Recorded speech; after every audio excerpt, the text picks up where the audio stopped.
presentation skills. So at conferences, I would kind of go through all those different recruiters and just practice like, my elevator pitch until I realized exactly, like, I wasn't really looking to work for an engineering company. I wanted to look for more of a startup. I don't know how it is now, but Stevens kind of lacks in terms of providing you guys with that kind of like that startup mentality network. So I kind of just used the platform to kind of learn my presentation skills, get confident in what I was looking for, use Stevens as the name that, hey, look, I got an education at Stevens. And to me, finding a job, finding those things, like getting good at networking was very easy. Okay, thank you. When you said you graduated in 2013, right? Yep. Did you do co-op by any chance or anything? I did freshman year, and I realized that it wasn't for me. Another thing too is I don't think I was the brightest student at Stevens. So, just being completely open, I graduated with a 2.8 GPA in engineering management. I was completely unhappy with engineering. So I kind of knew like, hey, look, I need to do something different from all these other students that were saying, oh, I have a 3.8. I have a 3.9 for chemical engineering. So I did the co-op program for the year, for the first year, and I decided to drop out of it. But I did do internships throughout the summer times. Okay, yeah. And you said you switched into engineering management, right? No, I was engineering management. Oh. I knew I was, Yeah. yeah. There was a point where I was thinking of going into something different, but engineering management was my path. Okay. Does anyone else want to talk about this question, or do you want to get to the next question? I can say something. So, yeah, going off what everyone else said, I actually graduated with a lower GPA than whoever was just talking. Yeah, it wasn't great. And that really hurt me initially because I wasn't really that great of a student and I didn't know anyone. And I was having difficulty finding stuff just because like I didn't have anything to show for myself. But it wasn't towards like the end of my years at Stevens where I finally tried to get back together. And yeah, I was finally able to secure a job after I graduated. And it wasn't easy. It was just the worst. But honestly, I'm kind of glad I decided to pick it up at the end because I just wouldn't have anything else right now.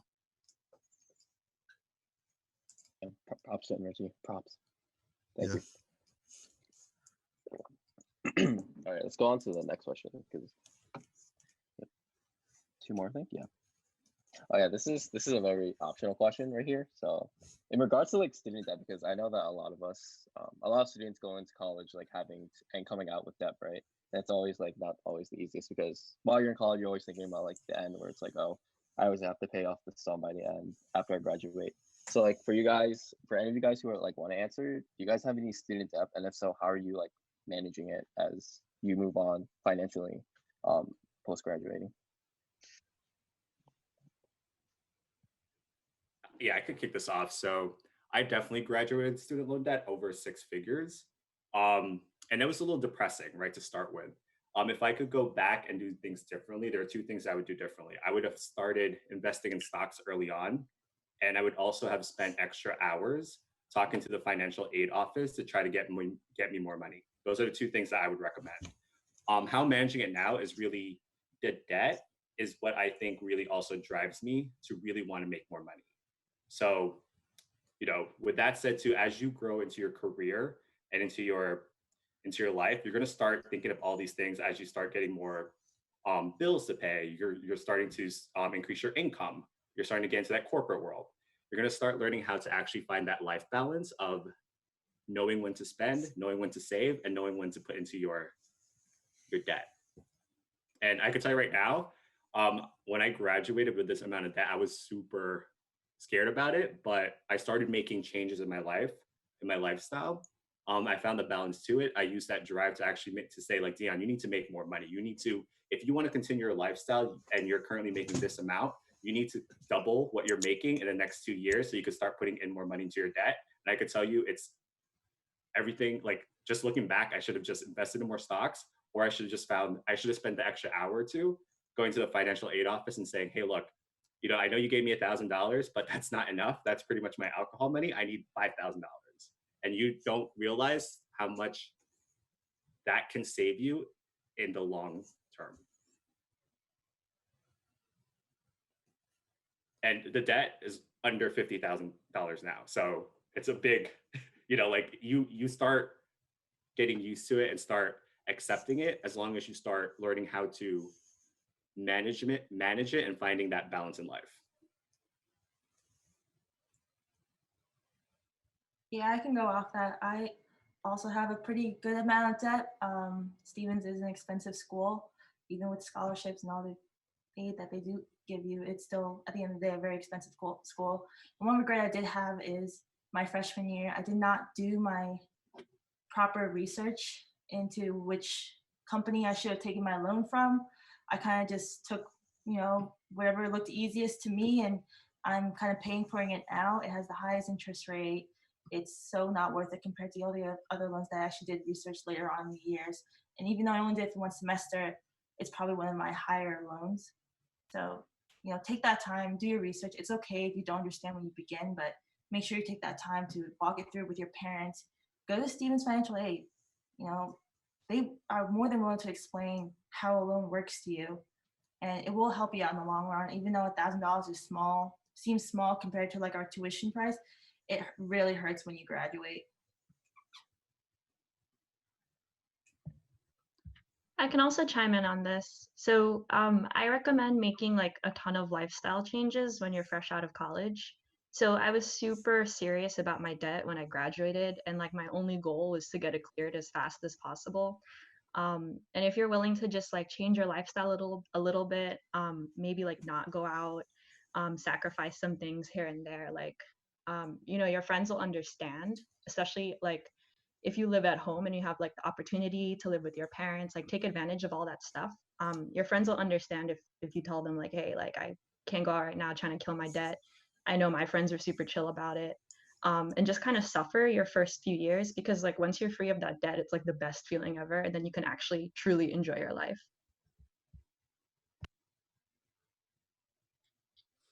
Hi, I'll jump in on this. My computer had the blue screen of death, but all good. So there's a difference between unsubsidized and subsidized loans. So if you have unsubsidized loans, my best advice to everyone on this call is to start paying them early on, especially like your freshman year. If you can like put in like $25 a month or like $10 a month, like it really helps because your unsubsidized really accrues. And I did not figure that out until I graduated and I started looking at my loans, and I'm like, oh, hello, interest. Another a piece of advice that I have is to make a budget. When I first graduated, I looked up this thing and it's called the 50-30-20.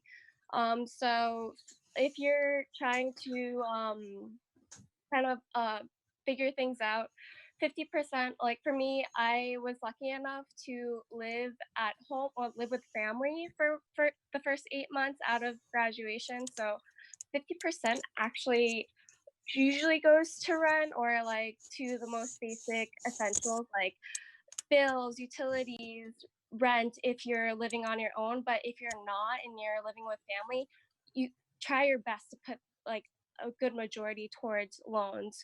30% can go towards things that you want, and then 20% you can figure that out on your own. I'm pretty sure I messed this up, but it's up to your discretion on how you want to budget your money. But if you can, try to put a good majority towards loans.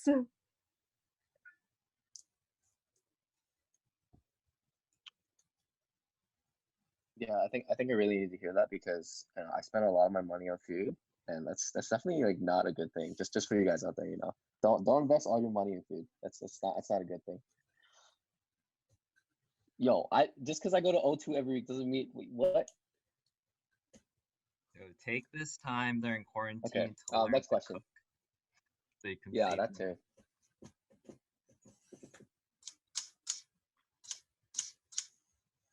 Can we turn the slides over to third question? Next slide. Wait, Kenny, did you have something to say? Oh, Now you can go to the next question. Oh no, Kenny, no. wait, no, Kenny, no, I didn't know. I can give like a really quick input on this because the other alumni has definitely touched on this really well. But right out of college, you try to think of just the best ways of saving money, because obviously you don't want to have that interest accrue. So honestly, if you can stay with your parents, live at home, like just 1 or 2 years, that already can kick off like a chunk of your student debt, maybe a quarter or half, right? So, don't be ashamed if you have to um, not be able to move out right after college. Like, you definitely are, much more like successful right afterwards if you just save 1 or 2 years of rent money that can go right towards student loans.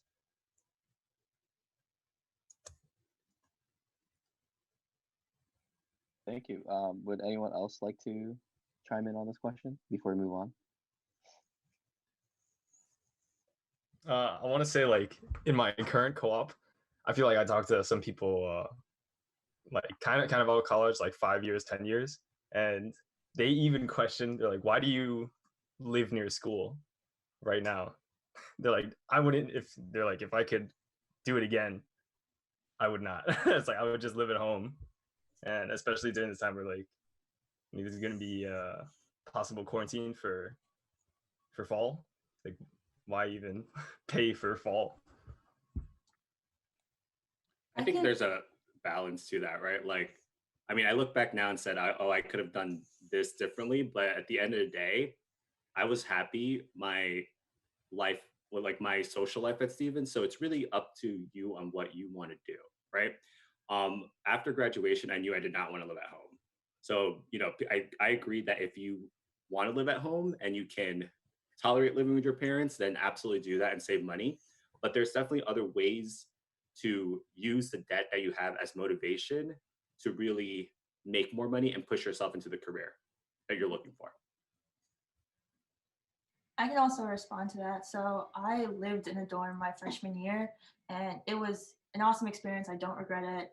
That's how I met all my friends, living in my dorm, hanging out.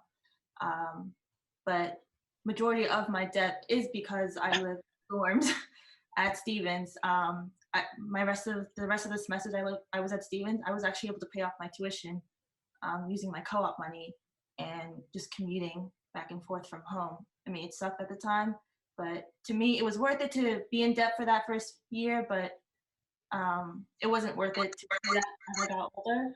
So it's really, like Dion said, it's really what you want. Also with living at home, if I could live at home, I absolutely would, but my job is in West Maryland, nowhere near New Jersey, so I did have to move out. It is harder to balance and pay off those loans when I'm paying rent as well, but you do have to have that balancing and budgeting, to say, this is my money for rent, this is my money for my loans, and then I'll think about the rest. You just need to have that money set aside for your loans because it's going to catch up to you if you don't pay it off.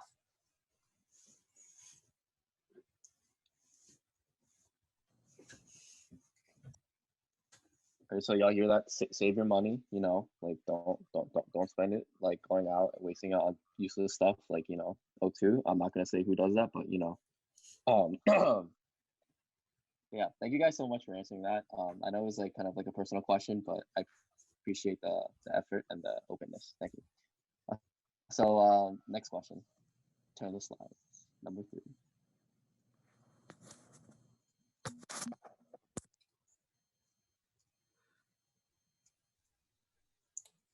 Take it away, Kat.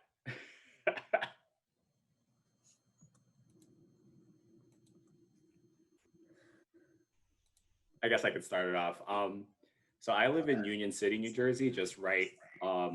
If you guys aren't familiar with that, it's just a little bit north of Hoboken.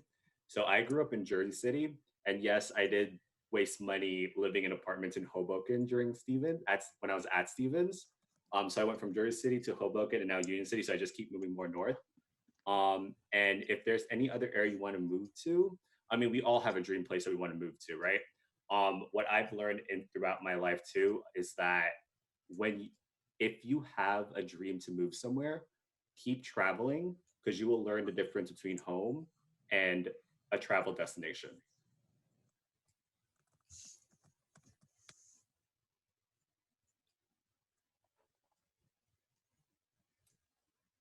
So I could bounce off of what Dion said. So I had the same mentality of just like, oh, I want to get out. So I grew up living with my parents, and I commuted to school practically my entire 5 years at Stevens, aside for like 1 year where I had an apartment because I had enough money saved. And I always felt like, oh my God, this is the best. Like I can live, I'm finally out of my parents. But then once all the bills start hitting, I'm just like kind of regretting it. I regretted it at the time, but I did appreciate, the comfort of being home and all that. And so where I am right now is that I recently changed jobs to work at Amgen in Rhode Island. And so I would like kill to move back to Jersey because there's nothing to do here. Like Rhode Island is just like a very like quiet suburban, like back in the 90s type of like style. They have an FYE here, so it's just like very outdated. So to answer the question, I would want to move back to like the New York City area or to like a better like metropolitan area, closer to like home and like friends and family.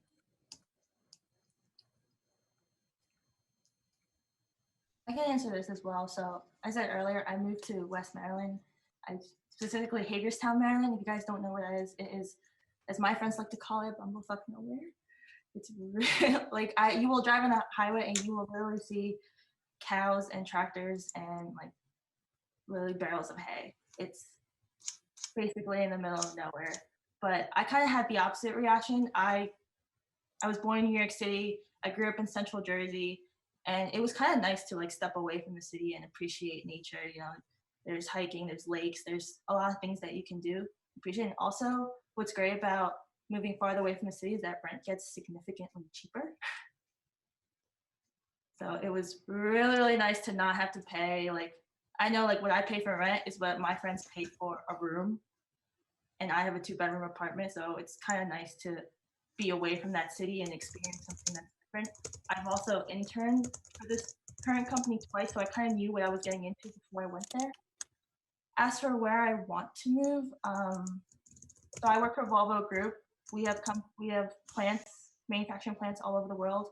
And I specifically want to go to the Australian plant because it's right by the beach. So that's another experience I definitely want to try. But yeah, if you guys are younger, I would definitely say take that travel option. A lot of co-ops and internships, maybe not right now, but maybe when things get better, they do offer to relocate you. Take advantage of that and experience something that's, maybe it's just a little bit north or farther away from where you are now. Maybe it's on the other side of the country. It really helps to travel and experience what else is out there in the world, and you never know what you might fall in love with.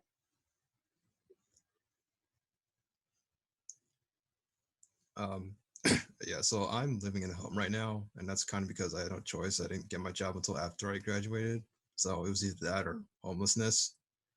Uh, but yeah, it's been decent. I pretty much paid about 90% of my paycheck went to my loans, so that was actually a pretty decent start, and I'm actually making a lot of decent progress. And I was planning to move out soon, but the current situation doesn't allow it. So, but yeah, I really just wanted to move out. I commuted way too much for work, and that was just awful. So I just wanted to move somewhere a lot closer to the area that had a decent amount of jobs like New York. So I was hoping to look there soon.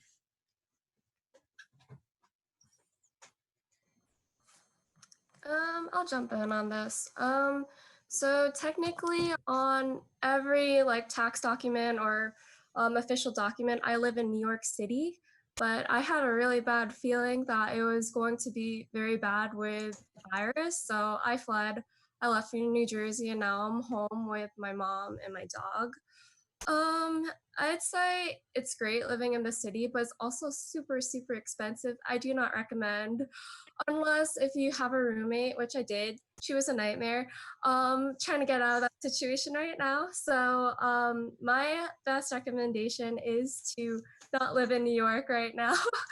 But if there's anywhere I want to move to, probably somewhere with cheaper cost of living for sure, not New York City.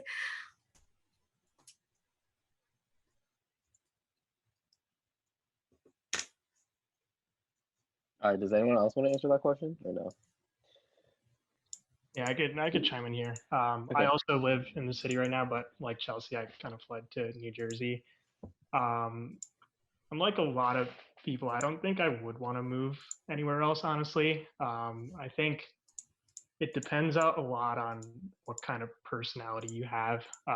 Whenever someone asks me like a recommendation on where they should live, I always say try to stay close to like where you know the most people, because honestly, as an alum, the harsh reality is like it's a lot harder to meet people outside of work. Like it's not nearly as easy as it was in college to like make new friends. So I guess there's a trade-off there to consider, right? Like I know a lot of engineering jobs require you to move down south or to the Midwest, places like that. But I mean, you have to decide, you know, do you want to stay close to your friends and family, or do you want to, you know, pursue your dream job and potentially give up like as thriving of a social or personal life? So luckily, I was able to, you know, find a career path that allowed me to stay in this New Jersey, New York area and be close to my friends and family. But again, it really depends on what you're willing to prioritize there.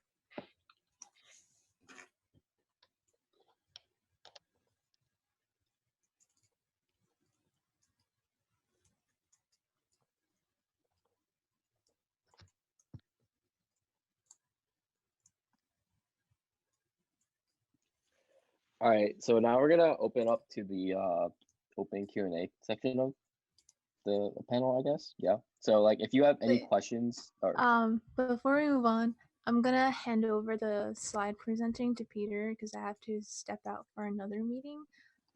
So just give us like 5 minutes for this break. But yeah, as Simon said, we're opening discussions. So you guys can start typing in any questions if you have any in the chat, and we're just gonna take it questions from there, paste it on the slide, etc., etc. All right, 5-minute break.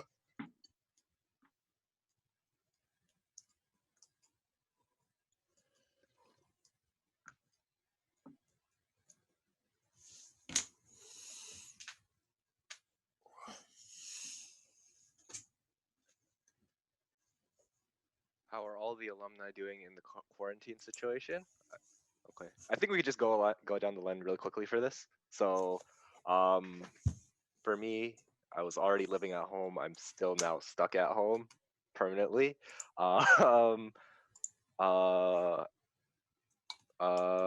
Unfortunately, since I work for Scholastic and a lot of our revenue deals with schools and all the schools got shut down, I'm also working 80%. So only working, yeah, I have every Friday off, but I don't get paid every Friday. Obviously, I don't get paid for a Friday.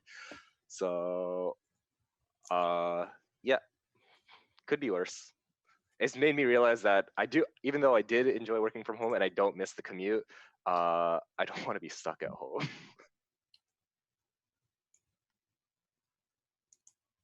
I have nothing to do in my house. At least I get an extra 2 hours. I don't have to go to bed at 9:30.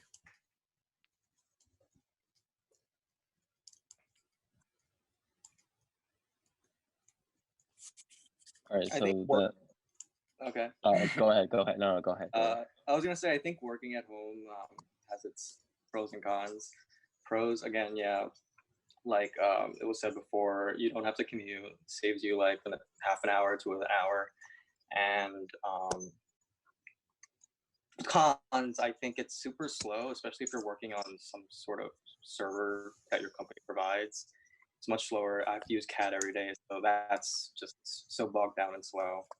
But I also think quarantine is like a great time for you to learn a new skill or like go back to a hobby that you haven't time to pursue in a while. Personally, I started painting again. It's really fun, and I started practicing cartwheels and handstands in my room, so that's been fun.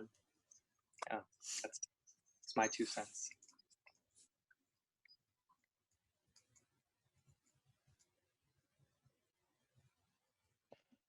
Does anyone else want to chime in on that question? If not, we can move on to the next one that was asked by Maya.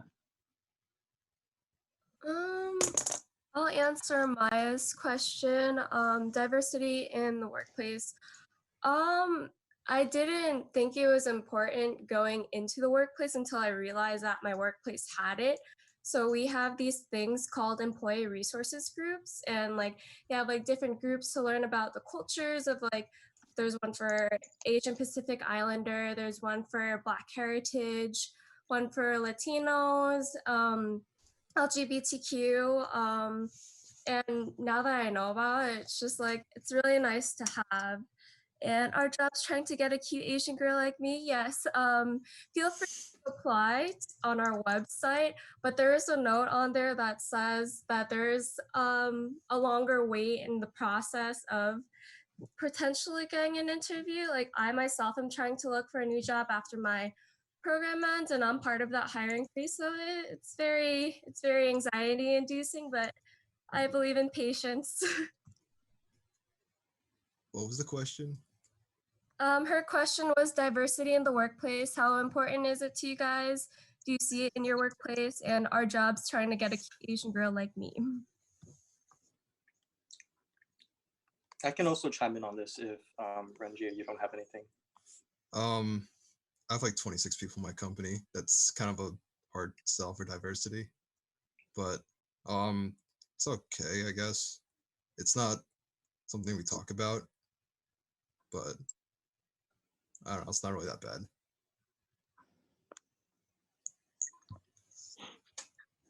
Yeah, I could chime in here as well. So yeah, of course, it is becoming increasingly important these days. One thing I did want to bring up, though, I think like 2 or 3 years ago, we had like a SASE event where the mayor of Hoboken came in to talk to us, and he was it was like a similar topic on like diversity in the workplace, and he was like Sikh, so he wore like a turban and stuff. And one thing that he had said was like he told us this story of how when he was younger, like he wouldn't get bullied at all for having a turban because he was like on like a soccer team or something, and he was like the star of the team. So people realized that they needed to count on him to win or whatever. So I think the message there was like it is important, yes, but you shouldn't let that bring you down. Like you shouldn't think of others like potential negative like perceptions of you because of your race, ethnicity, whatever, and have that affect your confidence. I think what you should be mainly focused on is being the best, right? Because if you are really good at what you do, regardless of whatever diversity issues there are, most people are going to tend to like you, right? I can also chime in on this. So I work in a manufacturing plant in a predominantly white area, and a lot of the other engineers on my team are all local, and they're all kind of the same. They all graduate from the same high school. They all went to the same college. They all have like the same. They're all Caucasian males. So when my boss hired me, I was like the odd one out. I'm female. I am not Caucasian, and even though it was kind of intimidating, what really became interesting and how I saw that diversity was important is that I think differently from them. And diversity doesn't just end with ethnicity or sexual orientation or gender, but it also even includes area. I'm someone that graduated from Stevens, and I'm from the New Jersey area, and they all graduated from Penn State. And the way we think in an engineering mindset and how we contribute to the business is significantly different. And that's why a lot of companies are moving towards diversity, because the amount of diverse ideas actually contribute to the business and make them better. So it's a really important aspect for all businesses to start to contribute towards. I think diversity also goes hand in hand with acceptance. For me, I went into an office with 14 white guys, 1 Asian, and 14 white people. They were women and men, and 1 Asian guy. And so I was just the second Asian guy, and their only experience with an Asian guy was just like the super quiet, kept to himself guy. But going back to what Nirav said, you have to like, if you are the best that you can be, people are going to recognize that, and they're not going to, bully you or like put you down or anything like that. I did the best that I can be, and I think that coupled along with just being more social with your coworkers can make them see you more than just like a coworker, more like a friend. And yeah, just kill it at your job. Like honestly, you're likely not gonna, as long as they're open-minded people, you're not gonna face any struggle in that regard, especially in this day and age. And going back to our job trying to get a cute Asian girl like me, I wouldn't. I mean, I feel like you shouldn't use your race card as like, oh, if you hire me and I'm diverse, or if you hire me, you're gonna be more diverse. And I wouldn't use your race card as something to get hired, because I think that that goes against like what SASE is all about. You know, SASE is all about, you know, bringing Asians up to like an equal platform as every other race. Like we don't want to be those timid people who are just employees. We want to be the leaders, right? I feel like saying, you know, our job trying to get a cute Asian girl like me goes along with that mentality of, oh, I'm just Asian, another Asian person, if that makes any sense. But yeah. Take diversity to kind of learn, because when you go into management, you're going to start having to use that skill set as a way to manage and empower your team. So a lot of different, exactly to like what Zin said, a lot of these different, when you say diversity, it's not just about who they are, but where they came from. So the way they think, the way they're empowered, what they're looking for is completely different from you and completely different from others. So early on in your career, start learning how to communicate, how to be likable, how to be approachable. And then once you move into a management position, you're going to see that the respect is easily going to be given to you. And also, being likable is super important. Being on the hiring side, even though you have, if I interview you and you seem to be the brightest person, but I can't see myself working with you, I will not hire you. I've hired people that I can see they don't have all the skill sets that I'm looking for initially for the role, but I could see the potential in them. And I know that I'll enjoy them being on the team every day, working with them. And at the same time, you need to look into that too when you're looking for a job. Do I see myself working for this person I'm interviewing with? And for all the people that are in the corporate offices, do I see myself as them one day? So I really like what Dion said. So I feel like as a community, and especially like as a minority community, diversity is important to us because we equate it with inclusion and open-mindedness. And I gotta say, like, it's hard to like use diversity as a qualifier and finding that in a company, just because it's such a buzzword these days. Like everyone's trying to flex that they're super diverse, that they have this many like minorities, etc. What's important and what you can use to distinguish whether a company is truly diverse is, like Dion said, like, do you feel like you fit, like when you interview? Like, do you feel like you're going to get along with that interviewer? Like, do you feel like your ideas are going to be accepted by them? Do you think you can work with them? And if you kind of get that vibe with everyone that you're interviewing with, for you, that could be considered like an inclusive environment. So if you're thinking of diversity as like a lens for inclusivity, just keep that in mind when you're interviewing. And don't ever, like, when you're going out for jobs and stuff, like try to be someone you're not, because when you start the job, you're just going to hate it. And you're going to end up quitting because you hate all your coworkers. But also to add to that, know your worth, right? So when you get a job offer, you should know what your worth is and when there's some bias to that offer that you're getting.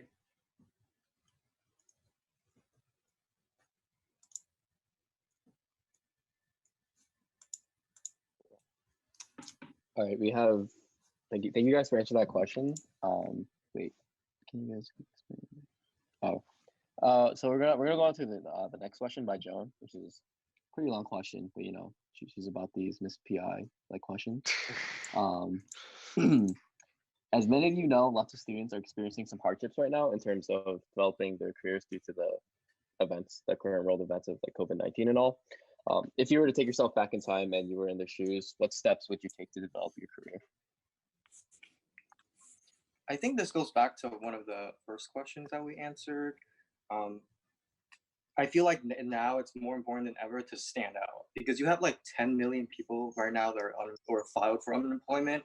Once the job market, I guess, stabilizes more and people are applying to jobs again, people are getting these job offers, you have so many more people to compete with. And I don't say that to scare you. I say that as in like to more like motivate you to think, what can I do to stand out? Whether it be, you know, submitting a video or something along with your application, or doing what I did and like physically mailing in a letter. Like you can't just send in an application online and expect to get an answer unless you are like the number one most stellar applicant that they, you know, would ever receive. Yeah, pretty much.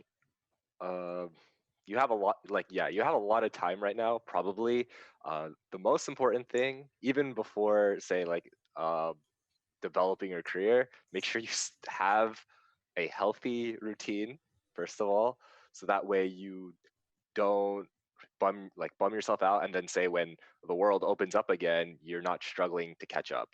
Like, have a healthy routine. Don't be a complete degen while you're at home the entire time.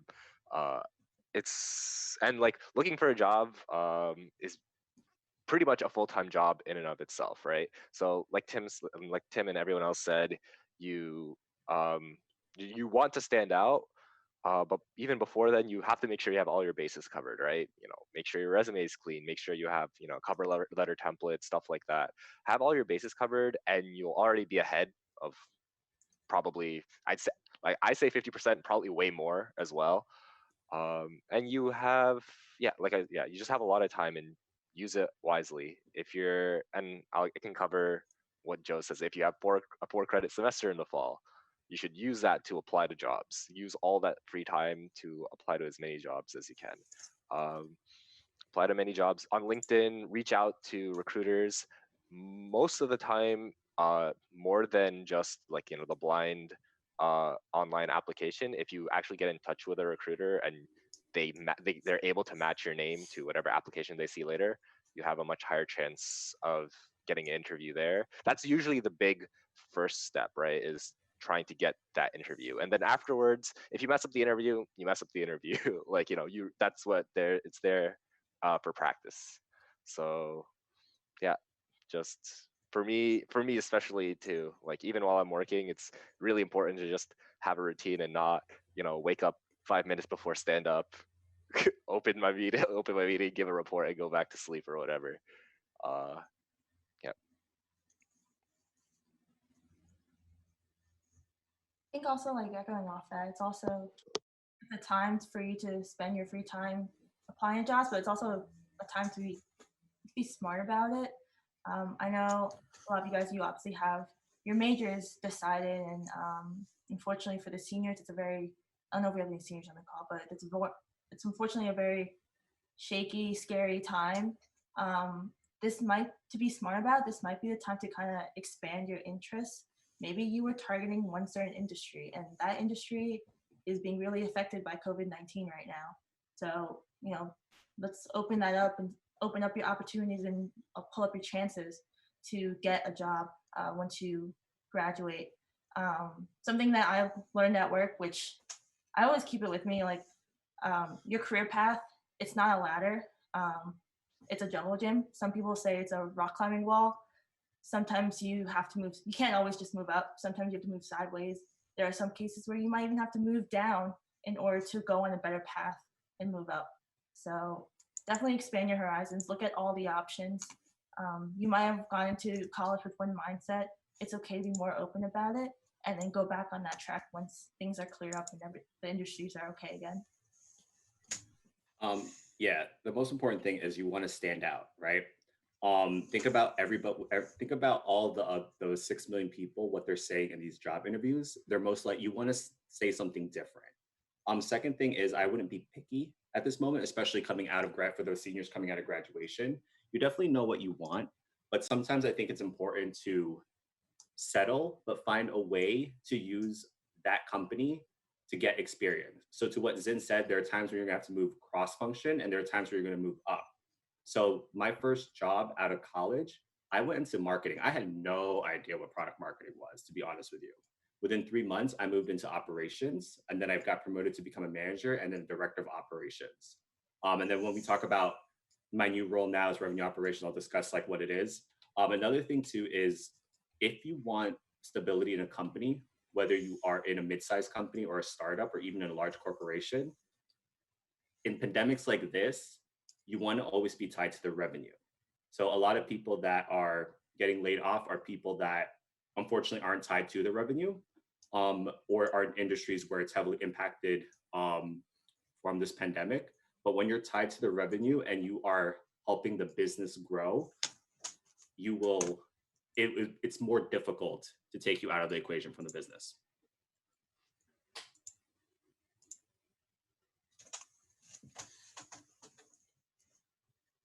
Okay, if no one else wants to answer that question, we're gonna move on forward to the next question. And just like a side comment thing, what Hassan said about the routine thing, that really hit me because someone may not be sleeping at 5 or 6 a.m. When people usually wake up, and that's like definitely not a good thing. So I feel like definitely my productivity has kind of hit or taken a significant drop from when I was back in Hoboken in school. So yeah, definitely keep a schedule, because if you don't, you're gonna suffer a lot when this whole thing like kind of dies down. But yeah. And the next question we have is from Joe in Sulaco. He says, so if I got a 4 credit semester, what should I do? Joe, what does that mean? He's a senior. He's a senior next year, and he has a 4 credit semester. My spring semester is 4 credits. No, I'm not trolling. You can look at my study plan. I have 4 he's not credits. trolling. You need like TG. I have literally TG and senior design, and that's it in my spring semester. Are you guys still allowed to take master's classes and stuff like that, or? Yeah, but I think you have to pay for it. Yeah, I think. Because I'm not a full-time undergraduate student. Well, I mean, if you already completed all your credits, you can definitely take less than whatever the minimum is, because that's what I did my last semester. It's like 10 credits. Yeah, I mean, I can still take the 4 credits. I just don't.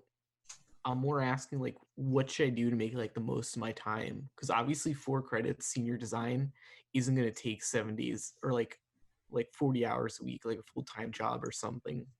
I'll jump in on this.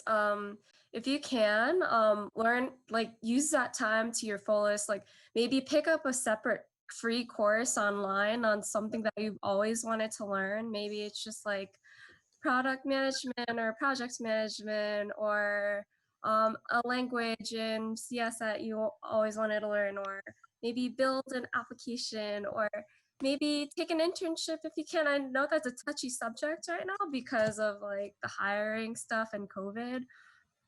If not, part-time job, or if all else fails, pick up a new hobby.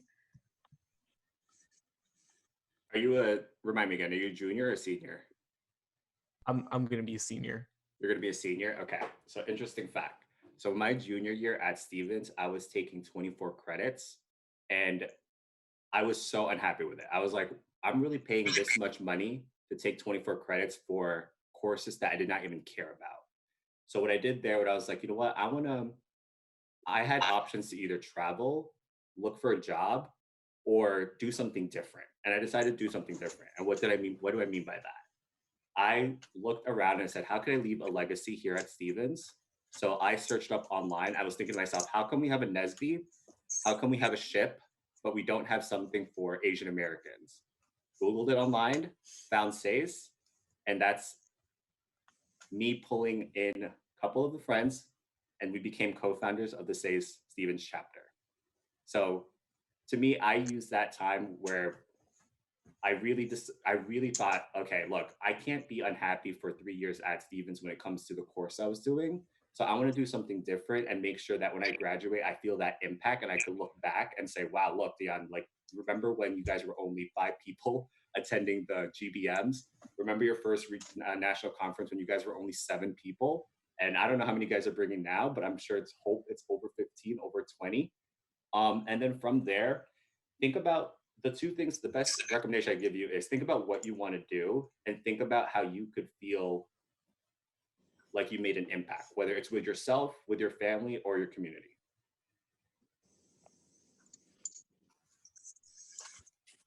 Damn, Dion setting the bar high.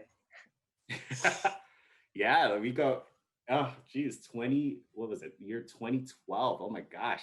I remember I was sitting in boring project management class, and I was like, oh, I can't do another of these papers. So I seriously just looked up SASE, and the website was atrocious back then for SASE National. And I was like, guys, look at this. We could definitely start this and bring this to Stevens. Next thing you know, we built up the, what do you guys call it? The Constitution. We were going to SJA meetings. Next thing you know, we were meeting up with the regional managers at that time and the collegiate program manager at that time, and we found it.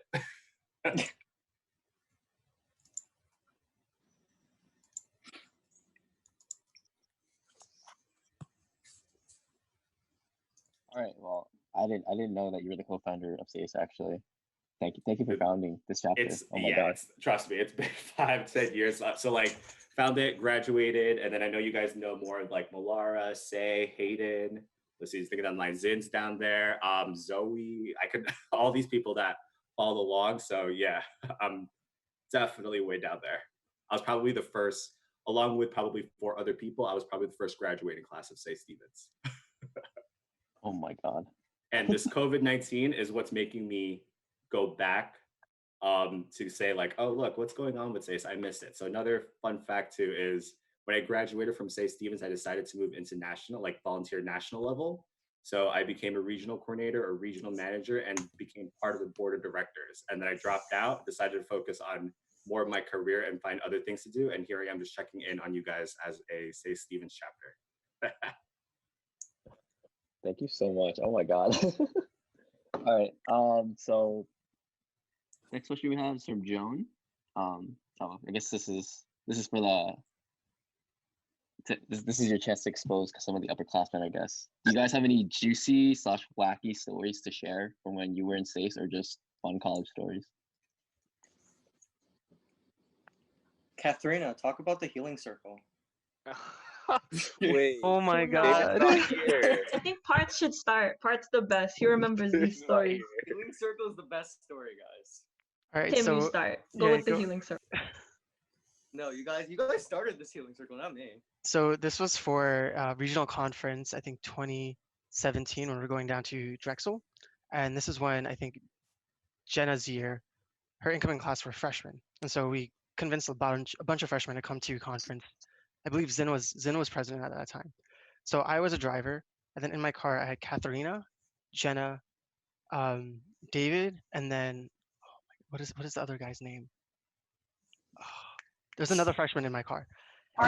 Parker. Yeah, Parker. And so during the entire car ride, me and Katharina being kind of like the upperclassmen, we were like taking initiative, trying to talk to a lot of the underclassmen in my car. We're asking questions about like life, family, career, and all that stuff, trying to like bond. But the one freshman, David, he just did not want to answer anything. He just kept on giving like just short answers, just like not responding and nothing like that. And so I was personally, like me and Katharina were very hurt by like his lack of contribution to our conversations. And we were having such wholesome bonding conversations. And so we were stuck in traffic and Katharina mentioned like, David, can you use feeling words to please describe how you, like your emotions right now? And so we had to like kind of teach David how to like what feeling words were and all that. So then in the middle of traffic, we decided to all hold hands, but David would not participate at all. We were all trying to make a healing circle and like, try to like feel his energy, clean his energy and just like be spiritually there for him. But he did not budge at all. And this even like grew into like during the day of regional conference because we tried multiple times with like different chapters to join in and I would convince other people like my other friends that are in different chapters be like, guys, can we do a healing circle for one of my freshmen? Like he's very hurt right now. We're trying to convince him to have a good time and we're trying to cleanse this like spiritual energy and he still would not budge.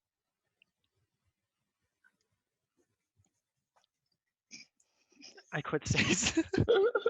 I mean, there's more to that, but I don't want to like, he's not here, so I can't go into like the other things that came along with the healing circle, unfortunately. But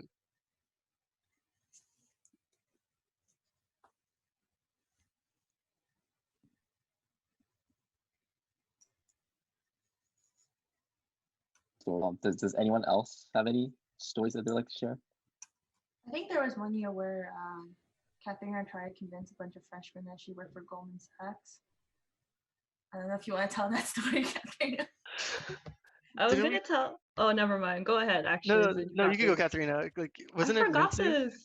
Was this the animal husbandry one? Yeah. Yeah, I was gonna Oh bring my that god. up. Oh my god. Yeah. Okay. I don't know why people believe me, but like, okay, right? So we go to a national conference, regional conference, whatever. We're trying to make new friends, and I don't know if Stevens is still the same. Like, our chapter definitely did not take anything seriously. We were just like, yeah, let's go like make friends and troll as much as possible. So for some reason I became like the scapegoat, and I would go out of my way to like make friends. And then we also kind of wanted to flex. So even though I was like a sophomore and had like no resume, I would tell them like, yeah, like I work for Goldman Sachs. And they'd be like, whoa, like give me some tips, like how did you do that? And then we would just like make stuff up. Like I wasn't even the one saying it at one point. I think someone else chimed in like, oh yeah, she was an animal husbandry major. Yeah, she like bred the horses, and they thought that was so interesting. And for some reason people just believed it. So we just did that the entire conference, just like made stuff up. And that's how we made friends. I'm glad nothing's changed. So when I first, so I mean, I don't know like how much Zin, Kat, like you remember, like I'm definitely all about having a good time. So during these regional conferences, national conferences, you're right. It's like we took things seriously, but to an extent. I'm one of those people that like to like buy shots, everybody get drunk and all that stuff. So SACE really builds that connection, those friendships. So you just have to find the right niche of people, right? So when you first, even if it's your first time being a chapter president, you're going to meet other people from other chapters. That's their first time being on the e-board, first time member, first time conference, or first time as a president.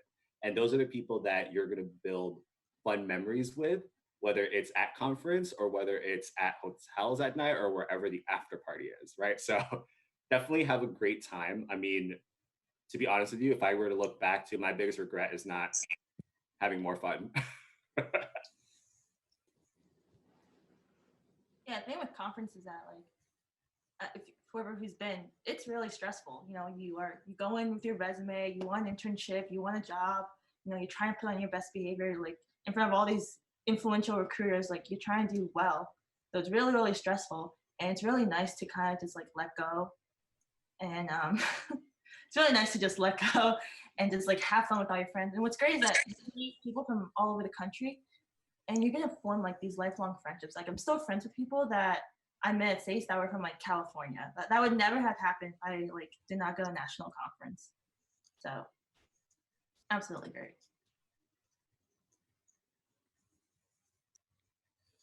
Just to add what Zin said, I think that's like one of my favorite parts of just like being in a community like this is just the amount of people you get to know. And I'm sure Kenny and Asan could kind of like add on to what I'm saying, but like, a couple of years back we would have Cations where we'll have a bunch of chapters from the Northeast come together, pull money for an Airbnb, and we'll just like hang out, go snowboarding, and it should be a great way to meet people. And it was fun because like we had the professional side of just like, we're networking, but at the same time having the college vibe of just like meeting people, especially with like how low, how not lack of diversity, but like the limited amount of, you know, Asian people that we were exposed to at at Stevens, my first couple of years. So it's like a great way to just, meet people and make great connections.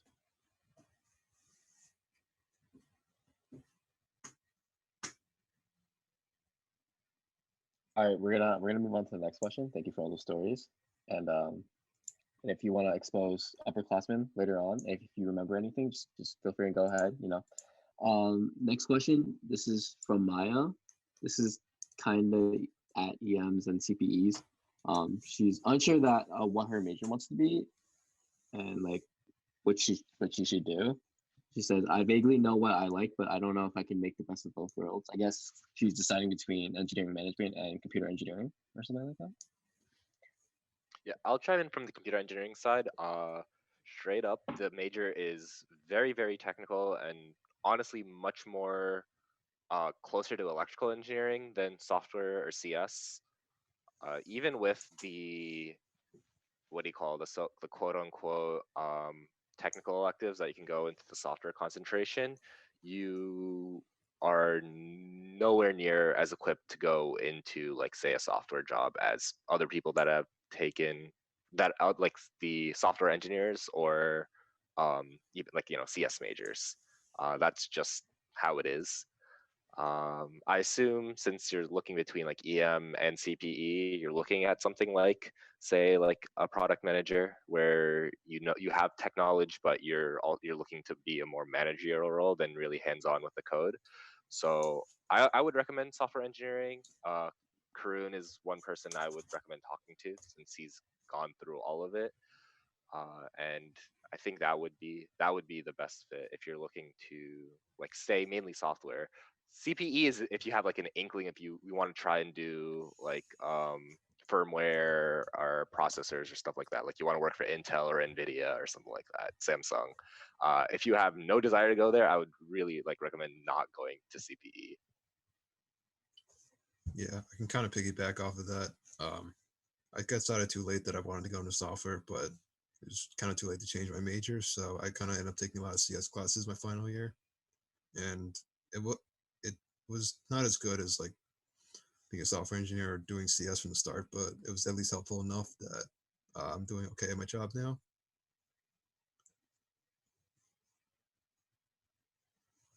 So if you do care about doing software to an extent, I guess software engineering will be your best shot, especially because it's an engineering major and you won't have to switch around your classes so much, since CS barely shares any classes. I could also talk from the the EM side. So I'm a little bit different. So I knew I definitely didn't want to do an engineering role or a technical role right after graduation, unless it was going to pay me a lot of money. So on the EM side, if you definitely like to do project management, product management, or even something completely different from engineering, I think that's the route to go. I think engineering management is a lot more broad. You just have to find a way to tell your story during the job interviews. And to me, when you find that story, I mean, I could share it with you. It works all the time. Of like, why is there, everyone's like, oh, so you're applying for this type of role, but you have an engineering background, and then that opens up a lot more opportunities for me to say the story of why I went through this difficult challenge and how I made it successful coming out of that.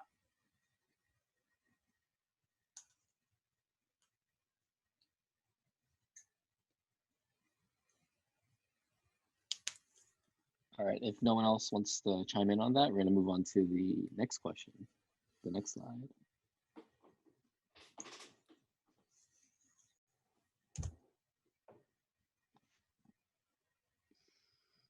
Okay, so the next question is, can you guys expand on what some of your positions entail, like tech consultant, regular consultant, project versus product manager, and revenue operations manager? I can go a bit into like, so typically when at least when they say consultant, it means at least, so okay, there's a few ways. If you are in like say for Scholastic, right, we have full-time employees and consultants. Consultants are usually not salary, they're hourly workers. And the other guess use for consultant is if you work at a consulting firm like say Slalom or IBM has their consulting branch, where you will be working for other companies on their projects, but you get indirectly paid. You're still getting paid by, so say, I know, Catherine, do you still work at Slalom?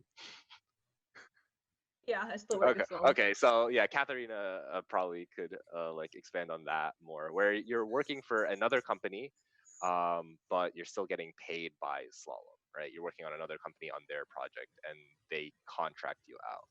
So consultant typically means like the type of role that you are. And then stuff like product and project management.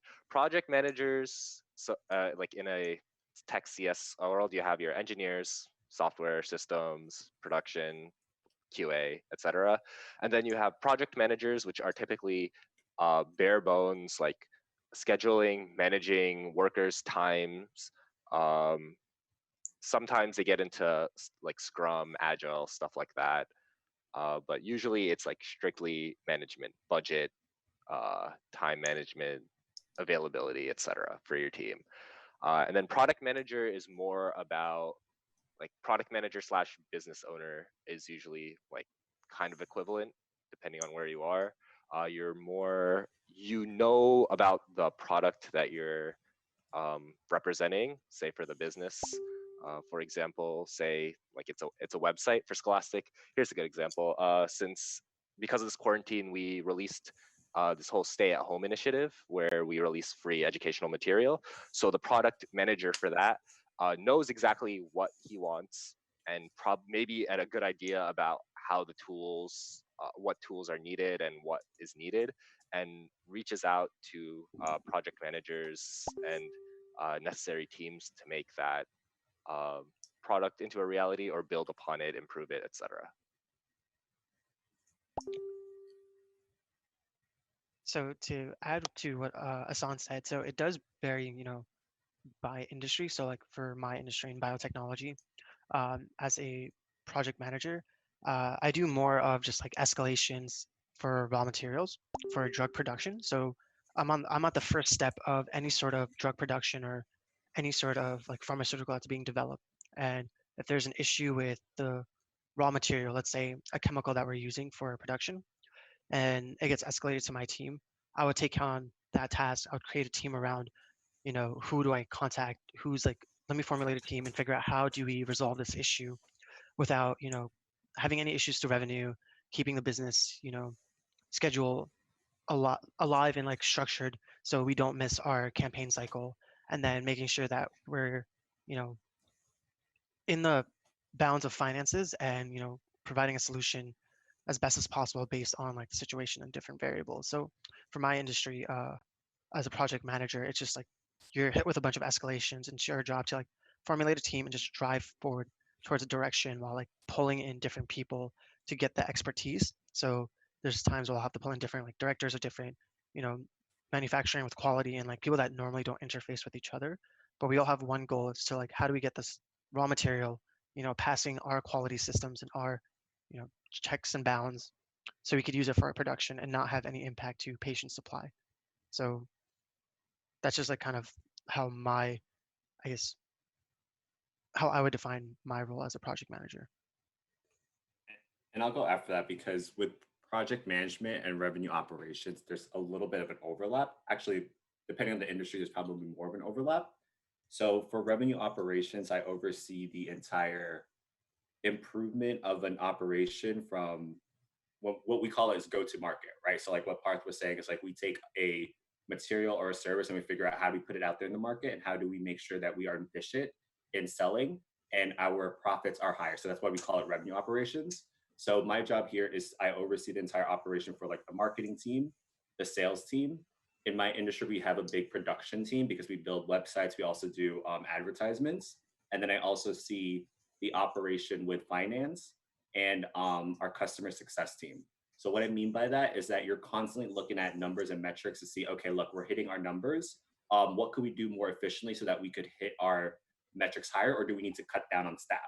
So you are, like to what Part said, is you're part of the heavy decisions that need to be made with a company, but you're also working with different stakeholders, and it's up to you to come up with creative ideas on how we could make the process a lot better, how we could cut down on costs, and overall, how do we increase revenue for the company?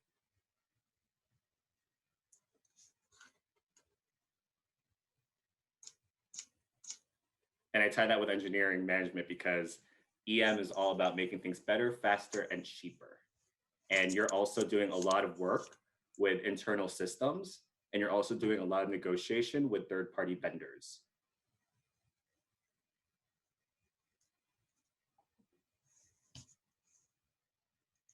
Does anyone else want to chime in about their position, or do we want to move on to the next one? Okay, I guess we'll move on to the next one. The question's coming from Jackie, I think he's asked this one. Are you learning more working right now, I guess, in your current occupation than you were at Stevens? 100%. I think you should never stop learning in life. There's a lot of things that you could learn in at Stevens, whether it's through the social aspect of it or whether it's, at classes. I think my best advice now too is you will definitely find something that interests you. And out of all the things you learn at Stevens, there's probably a small, like some people are going to use it, right? If you, depending on if you go into more technical and you actually go into the field that you studied. But for some people like me, the only thing that I would say I learned a lot from was project management, operations management, and that was it. Yeah, it's like I wouldn't say learn more. You're just still learning, because yeah, if you say from a CS background, right? You'll never need to. You're never going to be tested again. Like, difference between heap memory, stack memory, whatever. That all those technical little details won't really matter, but you still need it to continue to learn more as you get into your job. And pretty much you're always going to be learning, especially if you say you switch to multiple jobs. Inevitably, they do things differently between one company and the other, and you'll have to like relearn some things, or like, get back on your feet to start up, like feeling quote unquote like normal again, right? Whenever you start something new, it's never easy and it's never comfortable. And then after a while, you get the hang of it, and I guess that's also the time where you decide, okay, will I be growing more in this position, or should I be looking somewhere else to grow more and learn more? I have to agree with Hassan here. You're always constantly learning, whether you're at school or whether you're at a job place or workplace. But I will have to say, um, you really learn more at work. You learn stuff that's much more practical and stuff that you use more on an everyday basis. You don't do the multivariable calculus. You have programs and simulations to do that for you. So what's good about school is they kind of give you exposure to topics that you should know of about. You don't need to know 100% of it, but you need to know what it is or how it comes into play. You don't need to use the formulas, but you need to know what the formula is. And what I really like about what at work is that even though you're working, they're still paying you to develop your career. You're learning skills that aren't just straight out of the book. It's soft skills as well, or it's certifications that they'll pay you for. It's like a job advancement. Instead of just focusing on the textbook, you're learning skills that will be useful for not only yourself but like the future jobs that you'll get afterwards.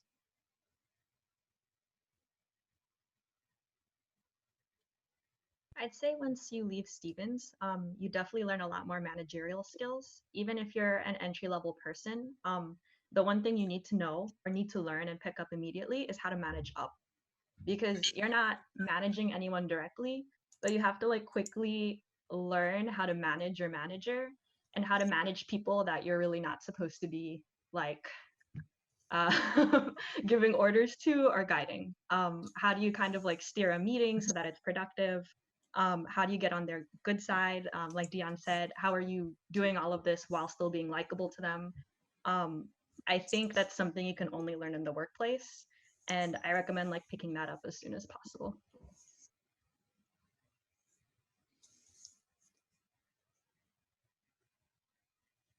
Thank you guys for answering that question. We're gonna move on to the next one for now due to time constraints. And the next one says, how did you guys end up in the industry you thought you were going to end up working in? Oh, did you guys end up in the industry that you thought you were going to end up working in? Okay, I'll start again. Yeah, I guess. Technically, publishing wasn't exactly the first thing on my mind, since Scholastic is technically a publishing company, but I was surprised how tech heavy it actually is. So it feels like I'm in a tech company, very agile, open space environment, pretty free, work from home. Now we're forced to work from home. I think one thing that I should warn anyone about, that is like looking to go into CS or anything like that, the quote unquote like 9 to 5 job it's not a thing. It's not like, oh, you're gonna be in the office long hours, stuff like that. Say if you work for Goldman Sachs, it's bound to happen, right? Like in the financial tech industry, it'll happen. It's more of having to deal with, like, if you're a full-time worker, you'll have to deal with your own product that you own. So if something happens, like, if production goes down, if there's issues on the live servers, even if it's the middle of the night, someone's probably going to call you if it's your turn to monitor it and take care of it. If somebody pings you, like, 10 p.m. and they say, oh yeah, this thing's not working on production and we need it, or if there is, a deployment, you're probably going to be up from one deployment was literally 9 p.m. to 6 a.m. and I was up the entire time. And that's kind of how it is now. And depending on your company, if they are good with automation and they can handle a lot of things like really quickly, it'll be a lot less painful. If you go to a startup, expect to put in more hours, not just in the office, just being a remote, because from hearing stories from other people, when things go wrong, somebody has to be there to fix it pretty much within the hour, within 2 hours. So that is one thing I didn't really know about CS, and you should probably be aware of. Yeah, I can kind of attest to that small company feel. Many of my coworkers can't finish their tickets because stuff just keeps breaking, so they just end up getting overworked.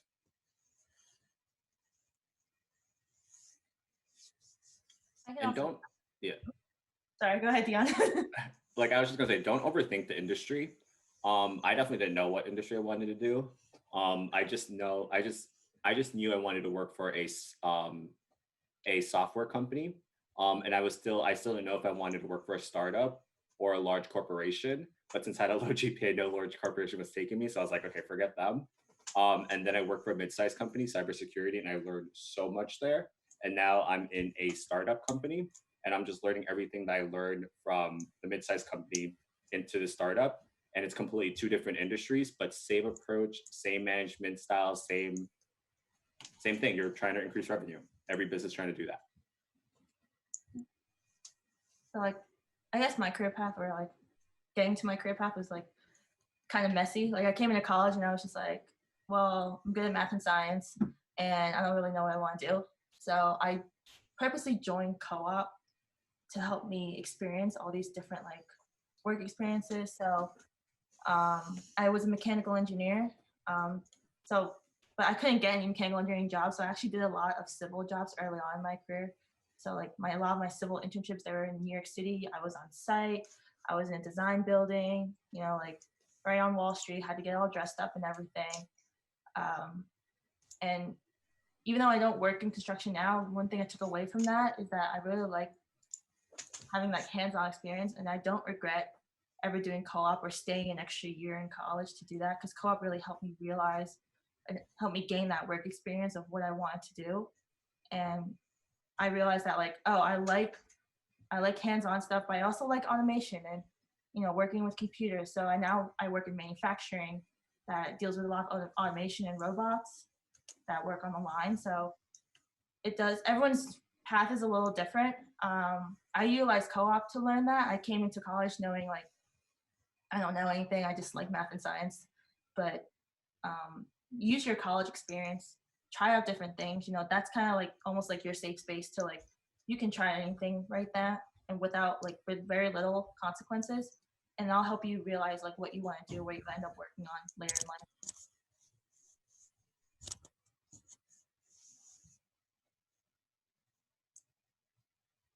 All right, thank you guys for answering that question. And we're gonna hop on to a couple last two questions because we're running short on time here. The second question, or the next question, would be, how do you find a balance between your happiness and what you want and what other people like your family and friends want from you? Would it be better to take extra classes and pick up a minor, or use that time to enjoy college and do other things? I think your main priority in life should be your own happiness, because it's your life, and also the happiness of the people that you care about the most. And in regards to that family part of the question, I live in New York with my boyfriend of almost 3 years now, I want to say, and my family is like some of the most toxic homophobic people I've met. So I don't live with them anymore, and I pretty much almost cut them out of my life. Um, I don't suggest you do that to every toxic person in your life because every family is different. But I think again, your own happiness, it should be the main priority of your life. No, I live for the love of my life in New York, this amazing city, and I think that's the best anyone can really ask for. And in regards to would it be better to take extra classes? I mean, that depends on what you want. Do you want to learn more or do you want to enjoy your time more? Um, yeah, that's a very unique and individualized question you need to ask yourself. I'll jump. So all my life growing up, I always thought that I was going to be a nurse, a dentist, or a doctor, or something in like that sort of field because I came from a family of medical professionals. And coming to Stevens, I thought I would be a BME. And I realized that engineering wasn't for me. And I like internally struggled, like, do I pursue this to make my family happy? Or do I pursue something to make me happy? And like one day I was just sitting in Pierce, like trying to figure out whose happiness matters most. And in the end, I realized like in the end, really it's your happiness that matters the most. So there's like a long backstory to it, but my second semester of freshman year, I went and changed my major to being a visual arts and technology, despite the potential backlash I would have received. I just promised my parents that I would get a job, even if it's low paying, as long as I'm doing something that I love and something that I'm passionate about. I'll be happy in life, and they should be happy for me. And I agree with Tim. Let's see. Taking extra classes or picking up a minor is very individualized, but if you can't squeeze it in, I would recommend putting in a minor because I kind of wish I finished out my minor, but I just did not have enough time because I switched my major. But yeah, there's definitely a balance in taking a minor, doing your major, and also enjoying college.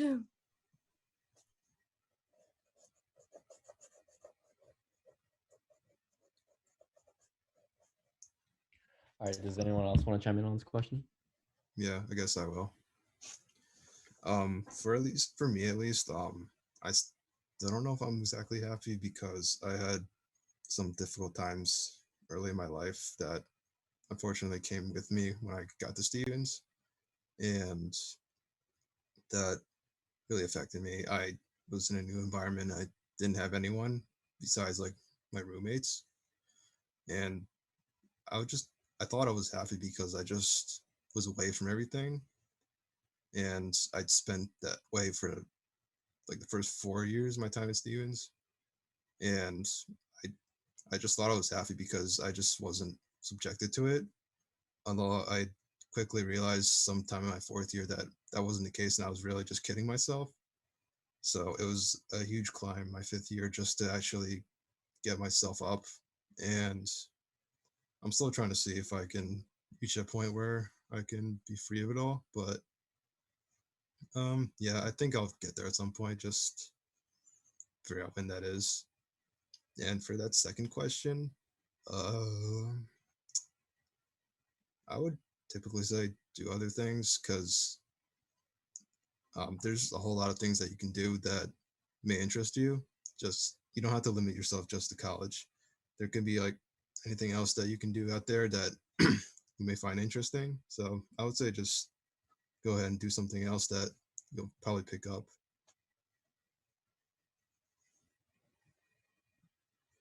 All right, thank you for sharing.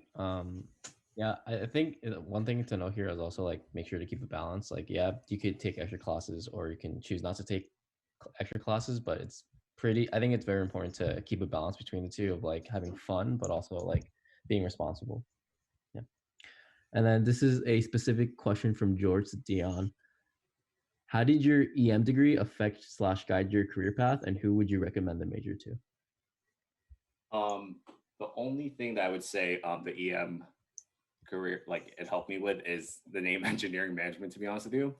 And I knew that getting out of college, so I knew that I wanted to have at least the engineering in my degree. I definitely recommend this this course to people that wanted to go into more of a broad role after graduation, meaning you don't know exactly what you want to do, but you want to have like that safe net of engineering in your resume. Also, if you know that you are a talker, you like to present, and you like to manage teams, and you like to lead teams, I definitely recommend engineering management.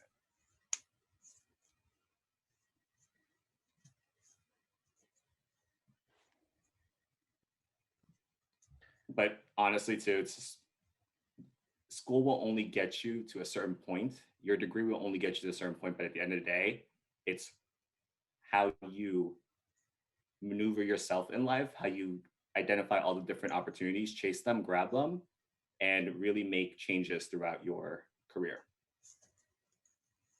Don't let that GPA or don't let your experience in college stop you from being happy.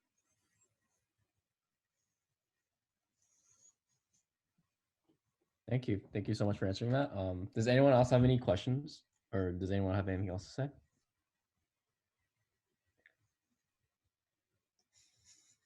All right, and if not, we're gonna close it up here because it's almost 10 o'clock, and I think some people have to sleep and whatnot for classes. You know, don't sleep at 5 a.m. or 6 a.m. You know, thank you guys for coming, and remember to take the key points from this discussion. You know, things about like having a good schedule, anything regarding like career choices, major paths, and like feel free to reach out to any of the upperclassmen too, like for underclassmen, if you have any questions regarding, or even just alumni. You know, everyone's friendly here. Everyone's like, you know, we're all human, and especially during these times, I think it's important to reach out to people and keep connections going, because this is a good time to have your questions asked, have your questions answered.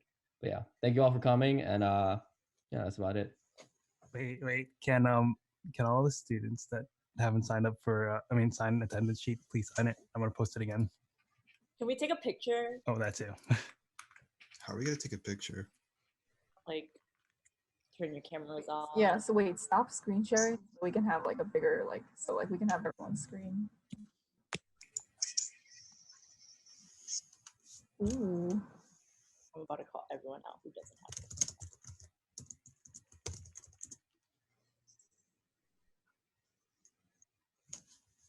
Simon, no one cares.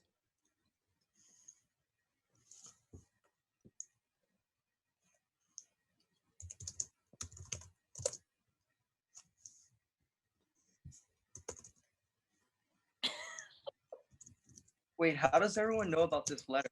I thought you didn't tell anyone. Know about what? I need a chocolate. Katharina, who else did you tell about the letter? Oh, to be honest, I wasn't sure what he was talking about. I just said yes. Wait, what letter? Katharina!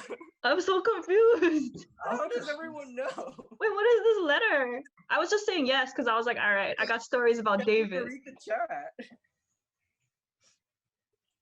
Oh, you're here.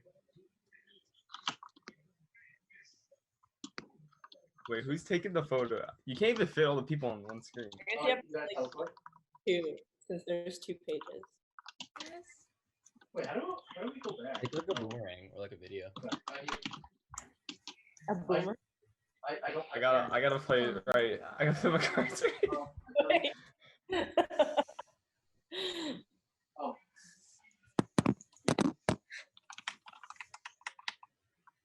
This one's done. Wait, who's doing picture? Oh, we don't need any more chocolate.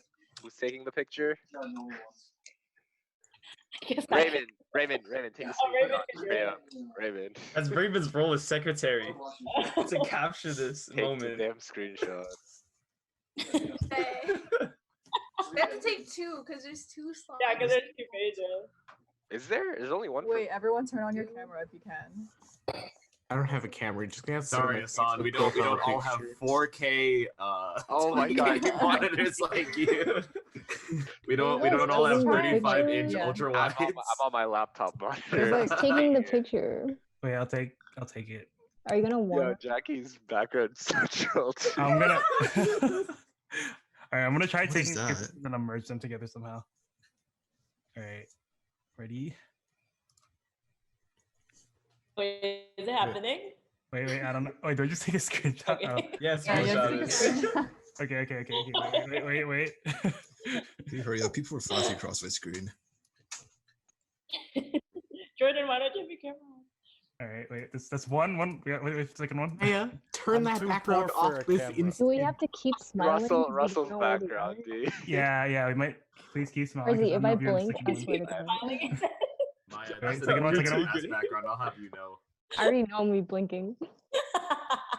Wait, I got some pretty bad. Okay, I got Are everyone. these stuff? All right, it's fine. Hey, really why do you have a Oh my 4K God. 60 FPS video camera?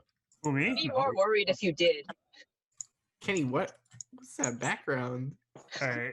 Kenny's living a I really lavish hope. life. Victorian. Or is he just taking pictures of us talking? No, I'm not. I swear. Wait. Oh, dog. Peter Look has at the dust too in his background now. Hey, where's your that's dog? that's a good background. I'm gonna be real with you. Bold and brash. That's art. Taco. Taking out his tongue. Taco. All right. I think they should I think be we have done. the photos. Yeah, I think we do. You Is took that them already? Cody? Oh, this is Cody. Yeah, he I just love Cody. he's wearing a tie. Oh my god, that's so cute. That's so precious. Oh my god.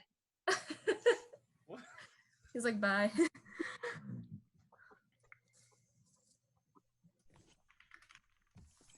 Kenny, where's your dog? You guys don't want to see him. Yes, we do. Is it Coco? Yeah, it's Coco, right? Yeah. And what's the cast name? Momo. Momo. Okay. Momo. Looks like a cow. Is it? Oh, I thought it was Momo because it was a looks like a peach or something. I don't know. What? Oh, I know it's on Momo. Yeah. Oh. Can we give a round of applause for the alumni? Thank you for coming. As we clap in our rooms. Yes, sir. The fuck is my son doing? Alright. I think we're gonna close it then. If there's nothing else to talk about. It was great seeing you guys. Yeah. Alumni. Bye, everyone. Thanks Fun. for this. Keep the SASE family strong and keep it growing. Thanks, Dion. Bye-bye. Hi, everyone. See ya. Bye. Bye, Bye, everyone.